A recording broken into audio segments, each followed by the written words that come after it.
5 ऐसी MCQ tips जिसको हर एक टॉपर फॉलो करता है, जिसकी मदद से वो अपने एमसीक्यू एग्जाम्स के अंदर तुक्का लगा के आता है और वो तुक्का एकदम सही भी निकलता है। मेरी जनरल सलाह ये है कि तुक्का जम के लगाइएगा परीक्षा में। क्वेश्चन समझ में नहीं आ रहा है कि कौन सब्जेक्ट का है, उस पे तुक्का नहीं लगाना। यहाँ पर मैं कोई नॉर्मल एमसीक्यू ट्रिक्स की बात नहीं कर रहा हूँ कि आंख बंद करके ABCD में से किसी को भी मार्क कर दो। सर वो तो तुक्का लगा के आ रहा हूँ मैं तो पूरा तो नहीं, ये कुछ ऐसी साइंटिफिक टेक्निक्स हैं जिसकी मदद से आप अपने एग्जाम के हर एक एमसीक्यू को अटेम्प्ट करके आ सकते हो और वो एमसीक्यू का आंसर एकदम सही तरीके से मार्क भी कर सकते हो।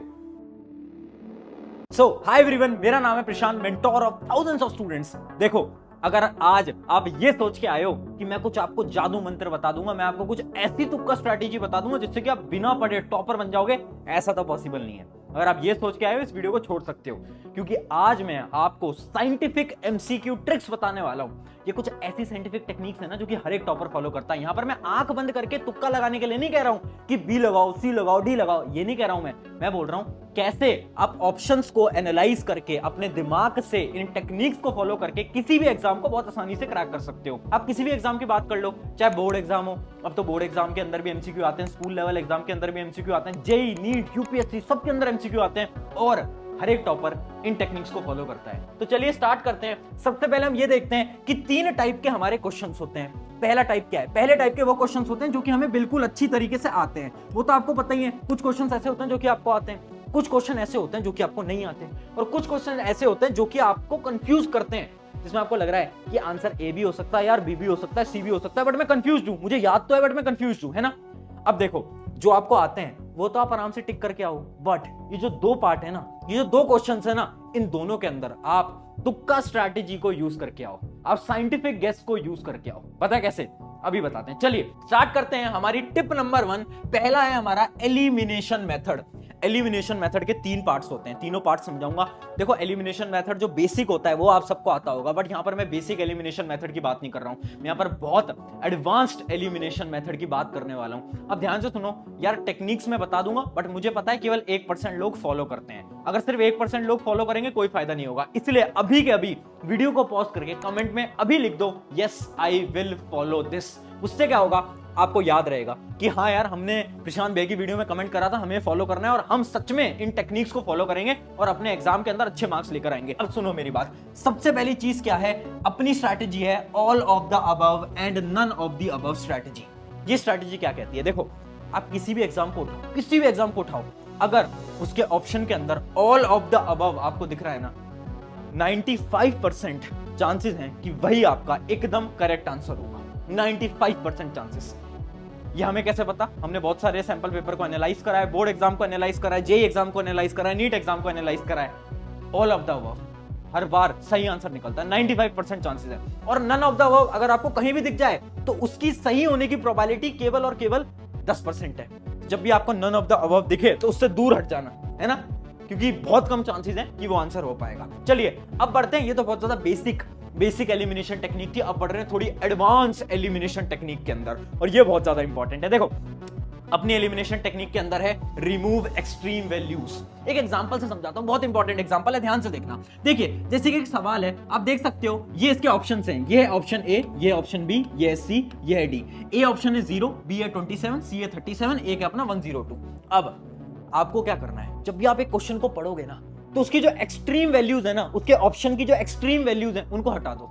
जैसे कि इसकी एक्सट्रीम वैल्यूज क्या है, एक है 0, एक है 102, इन दोनों को हटा दो। आंसर हमेशा 27 और 37 में से होने वाला है।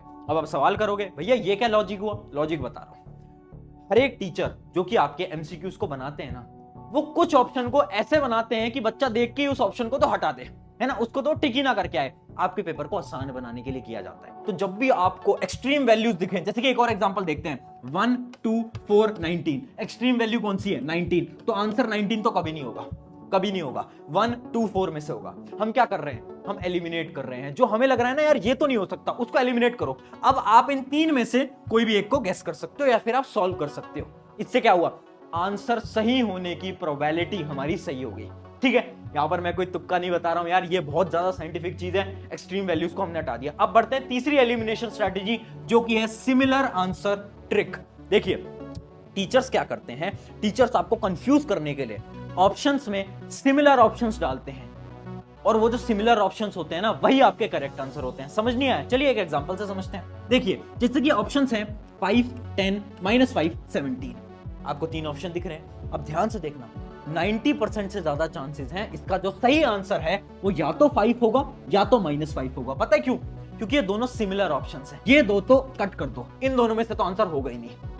सारे एग्जाम्स को आप एनालाइज करोगे, आप देखना जितने भी सिमिलर आपके ऑप्शंस होते हैं हमेशा आंसर वही होता है। क्यों किया जाता है? क्योंकि टीचर्स आपको कंफ्यूज करना चाहते हैं। एक और एग्जांपल पे देखते हैं, जैसे एक बायोलॉजी का क्वेश्चन है, उसके अपने जो ऑप्शंस हैं वो क्या क्या है? पहला ऑप्शन है आरएनए, फिर है डीएनए, फिर है गोल्गी बॉडीज और फिर है माइटोकॉन्ड्रिया। अब 90% चांसेस है इसका आंसर आरएनए और डीएनए के अंदर होने वाला है। क्यों? क्योंकि ये दोनों सिमिलर है। एक और एग्जांपल देखते हैं, sine theta, sine square cos square theta, minus cos theta, minus sine theta. इसमें से कौन सी दो वैल्यूज होंगी? साइन थीटा और माइनस साइन थीटा। क्यों? क्यों? क्योंकि दोनों सिमिलर हैं। समझ पा रहे हो? समझ पा रहे हो? हमने क्या करा, जो सिमिलर वाले हैं ना उन्हीं में से ही आपका करेक्ट आंसर आने वाला है। यह है एक टीचर का माइंडसेट। टीचर ऐसे ही पेपर को बनाता है। अब फटाफट से आगे बढ़ते हैं हमारी टिप नंबर 2 की तरफ। बट उससे पहले एक इंपॉर्टेंट चीज, बहुत सारे स्टूडेंट्स ना मुझसे एक सवाल पूछते हैं कि भैया एक बात बताओ, हमें हमारा करियर ना इंजीनियरिंग के अंदर बनाना है, हमें भी एक इंजीनियर बनना है, बट सबसे बड़ी प्रॉब्लम क्या है ना कि इंजीनियर्स ना आजकल अनएम्प्लॉयड हैं। इसका सोल्यूशन मैं आपको आज बता देता हूं, जो कि है स्केलर स्कूल ऑफ टेक्नोलॉजी। ये एक ऐसा कॉलेज है जिसके अंदर आपको लेटेस्ट पैटर्न के अकॉर्डिंग लेटेस्ट स्किल्स को पढ़ाया जाता है और सिखाया जाता है। जैसे कि AI, ML, ये जितने भी लेटेस्ट स्किल है ना जिनसे कि आपकी जॉब लगने वाली है, ये सारे स्किल आपको इस कॉलेज के अंदर सिखाए जाएंगे। सिखाएगा कौन? इनकी फैकल्टीज। कोई नॉर्मल फैकल्टीज नहीं है, ये वो फैकल्टीज हैं जो कि इंडिया के टॉप जो बड़ी बड़ी कंपनीज हैं उनके सॉफ्टवेयर इंजीनियर्स रह चुके हैं। इसके साथ साथ स्केलर के अंदर आपको 1 साल की पेड इंटर्नशिप मिलती है। सिर्फ इतना ही नहीं, सबसे अच्छी चीज क्या है ना कि स्केलर स्कूल ऑफ टेक्नोलॉजी के अंदर बहुत सारे नए नए इनोवेशंस किए जाते हैं। जैसे कि इनका एक बहुत अच्छा पार्ट है जिसको हम बोलते हैं बैच सक्सेस मैनेजर, जो कि हर एक स्टूडेंट के साथ हमेशा रहता है 24/7। और इसी सारी चीजों का नतीजा है कि 1 साल के अंदर जो स्केलर स्कूल ऑफ टेक्नोलॉजी है वो बहुत सारे स्टूडेंट्स को बड़ी बड़ी कंपनीज के अंदर प्लेस करवा चुके हैं। सारी डिटेल आपकी डिस्क्रिप्शन में मिल जाएगी। अगर आपको अपने करियर को बहुत अच्छी तरीके से बनाना है तो ये आपके लिए बहुत शानदार, बहुत बेहतरीन रहने वाला है। अब चलिए आगे बढ़ते हैं हमारे पॉइंट नंबर 2 की तरफ। तो देखिए ये है आपकी टिप नंबर 2। स्क्रीन पे आप देख सकते हो ब्रेन सिग्नल टेक्निक। अब हम बहुत ज्यादा साइंटिफिक अंदर जा रहे हैं, एकदम साइंटिफिकली हम चीजों को समझने वाले हैं। ये जो टेक्निक है ना ये आपके ब्रेन की टेक्निक है और ये आपको पूरे यूट्यूब पे कहीं नहीं मिलने वाली। ध्यान से सुनो, 2 मिनट मेरी तरफ ध्यान से देखना, कंसंट्रेट करके मेरी बात को सुनो। देखो कितनी बार ऐसा हुआ है ना कि आप एग्जाम के अंदर एक एमसीक्यू को देख रहे हो, आपको याद तो आ रहा है यार एमसीक्यू कहीं ना कहीं तो देखा हुआ है, इसका आंसर मुझे आता तो है, बट आप कंफ्यूज हो। आपको लग रहा है यार आंसर ए भी हो सकता है, बी भी हो सकता है, सी भी हो सकता है, डी भी। थोड़ा बहुत कंफ्यूजन हो रही है, होता है ना ऐसा, है ना? उन क्वेश्चंस के लिए क्या करना चाहिए इसको एक एग्जांपल से समझाते हैं। इमेजिन करो आप स्कूटी या बाइक लेकर आए रात को अपने घर पे, आपने घर पे खड़ी कर दी और आपने चाबी कहीं पर रख दी। अब अगले दिन सुबह आप चाबी को ढूंढ रहे हो, पूरे घर में ढूंढ ली, कहीं नहीं मिल पा रही। अब आप क्या करोगे? कैसे याद करोगे? अब आप ये याद करोगे सबसे पहले कि लास्ट टाइम बाइक मैंने कब ली थी। अच्छा मैं रात को बाइक लेकर आया था, रात को बाइक लेकर आई थी। अच्छा ठीक है, उसकी जो की थी, उसकी जो चाबी थी वो मैंने कहाँ रखी थी? अच्छा मैंने बेड पे रखी थी। हाँ यार रात को मैंने बेड पे रख दी थी। ऐसे याद करते हो ना, ऐसी चीजों को याद करते हो ना। सिमिलरली अब हमें हमारी पढ़ाई के अंदर भी ऐसे ही हमारे आंसर्स को याद करना है। देखो एग्जाम के अंदर मानो ABCD 4 ऑप्शन है, अब आपको याद नहीं आ रहा, आपको लग रहा है यार मैंने कहीं तो पढ़ा था, तो पता क्या करो, सबसे पहले आंसर को मत देखो, अब ये सोचो कि ये किस चैप्टर का सवाल है। आपने ढूंढ लिया, अच्छा ये वाले चैप्टर का क्वेश्चन है।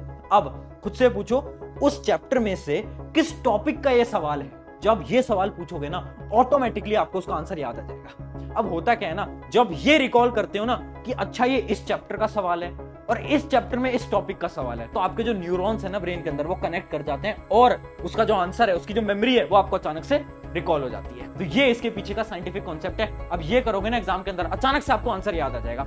अगर फिर भी आंसर याद नहीं आता, देखो क्या करो, उस क्वेश्चन को छोड़ो, आगे बढ़ जाओ। अब क्या होगा, जब आप आगे बढ़ोगे धीरे धीरे आप और क्वेश्चन को सॉल्व करते रहोगे। अचानक से क्या होगा, आप एक सवाल को सॉल्व कर रहे हो, अचानक से आपके दिमाग के अंदर आया यार वो जो पिछला एक सवाल था ना MCQ वाला जो मैंने छोड़ दिया था, उसका आंसर B होना चाहिए। अचानक से आपको याद आएगा। क्यों? क्योंकि शायद आपके जो न्यूरॉन्स है ब्रेन के वो लेट कनेक्ट करे और आपको मेमोरी के अंदर रिकॉल हुआ कि उसका आंसर B होता है। ठीक है, आगे बढ़ते हैं। अगली टेक्निक है हमारी B and C option strategy. देखो ये साइंटिफिक स्ट्रैटेजी नहीं है, ये रिसर्च बेस्ड स्ट्रैटेजी है। हमने बहुत सारे सैंपल पेपर्स को रिसर्च करा है बोर्ड एग्जाम के, जेई एग्जाम के, नीट एग्जाम के, और हमें ये पता चला है कि 70% जो आंसर्स होते हैं ना वो बी या फिर सी में से होते हैं। या तो बी ऑप्शन होगा या तो सी ऑप्शन होगा। हाँ, तो इसका क्या मतलब है, जब भी आपको कंफ्यूजन हो कि यार मैं ए को लगाऊं या फिर मैं सी को लगाऊं, तो आप सी को पहले प्रेफरेंस देना या फिर बी को पहले प्रेफरेंस देना। आंसर हमेशा बी या सी में से देखने को मिलता है। भैया इसका रीजन क्या है? इसका रीजन ये है, एक टीचर की सोच से सोचो। एक टीचर ये नहीं चाहता कि आपको पहला ही आंसर जो ए ऑप्शन है, ऑप्शन पढ़ती है आपको पता चल जाए अच्छा ये तो करेक्ट है।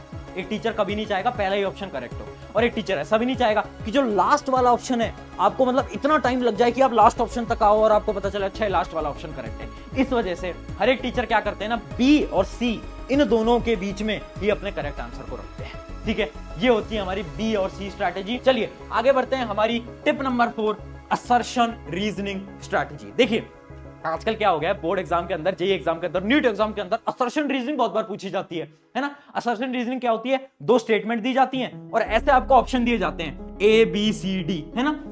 जिसमें ए ऑप्शन तो ये होता है कि दोनों स्टेटमेंट सही हैं और जो असर्शन है और रीजन वो दोनों एक दूसरे से इंटर रिलेटेड हैं। दूसरा ऑप्शन ये होता है कि असर्शन रीजन दोनों सही हैं बट दोनों का आपसी में रिश्ता नहीं है, जो रीजन है वो उसका नहीं है। और सी और डी क्या होते हैं, असर्शन इज ट्रू और डी क्या होता है, असर्शन इज फॉल्स, है ना। आपने इन क्वेश्चन को सॉल्व करा होगा तो आपको पता होगा एबीसीडी ऑप्शन होता है। अब इसकी ट्रिक क्या है, इसकी ट्रिक ये है 80% क्वेश्चंस के अंदर आंसर हमेशा ए या बी में से होगा। भैया ये क्या बात हुई, चलिए एक एग्जांपल से समझते हैं। जैसे कि इमेजिन करो ये दो स्टेटमेंट है। स्टेटमेंट 1 है 2 + 2 = 4 और स्टेटमेंट 2 है in addition we add 2 values, है ना। अब आपको पता है कि स्टेटमेंट 1 भी करेक्ट है, आपको पता है स्टेटमेंट 2 भी करेक्ट है ना। तो ऑब्वियसली बात है सी या डी में से तो कोई हो ही नहीं सकता, क्योंकि सी ऑप्शन क्या होता है, असर्शन गलत, और अपना डी ऑप्शन क्या होता है, रीजन गलत। तो भाई स्टेटमेंट तो दोनों सही है ना। अगर एग्जाम के अंदर कोई भी स्टेटमेंट गलत लिखी जाएगी तो बच्चे ना उसको बहुत आसानी से पकड़ लेते हैं। इस वजह से एग्जामिनर्स क्या करते हैं, हमेशा जो दोनों स्टेटमेंट होते हैं ना वो दोनों स्टेटमेंट करेक्ट ही देते हैं। 80% चांसेस है, 20% हो सकता है बट 80% चांसेस है। क्यों? अगर मैं यहां पर ये लिख देता 2 + 2 = 5, हर कोई पकड़ लेता, हर एक बच्चा पकड़ लेता कि भैया स्टेटमेंट 1 करेक्ट गलत है ना, स्टेटमेंट 2 तो सही है बट स्टेटमेंट 1 गलत है, हर कोई बच्चा पकड़ लेता ना।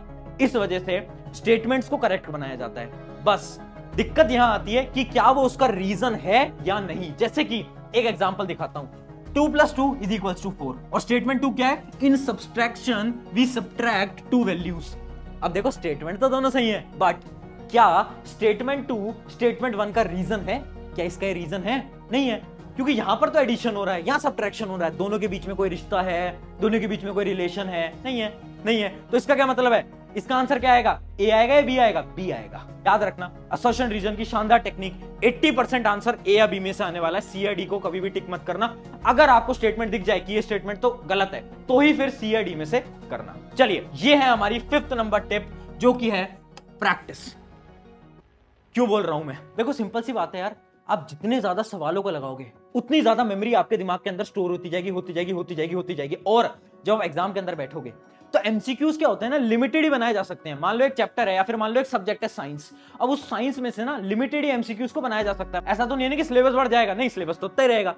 तो आप जितने ज्यादा एमसीक्यूज को प्रैक्टिस करके जाओगे मेमोरी के अंदर उतना ही डाटा स्टोर होगा, और जब आप एग्जाम के अंदर बैठोगे तो बहुत ज्यादा हाई चांसेस हैं कि आप उस एमसीक्यू को देखोगे और आप बोलोगे यार ये तो कहीं पढ़ा हुआ है, ये तो कहीं याद आ रहा है, ये तो कहीं देखा हुआ है ना। क्यों हो पाया? क्योंकि आपने ज्यादा से ज्यादा एमसीक्यूज की प्रैक्टिस करी थी। और यही है हमारी tip number 5, practice as many MCQs as possible. I hope इससे मदद मिलेगी, और कमेंट कर दो yes I will follow this, और अपने एक दोस्त के साथ शेयर कर दो और उसको बता दो कि भाई एग्जाम पास है बट डरने की बात नहीं है। एमसीक्यू की एक बड़ी ही शानदार टेक्निक और टिप वाली वीडियो प्रशांत भैया लेकर आ गए हैं। शुक्रिया एवरीवन, मेरा नाम है प्रशांत, मिलते हैं नेक्स्ट वीडियो के अंदर, टेक केयर।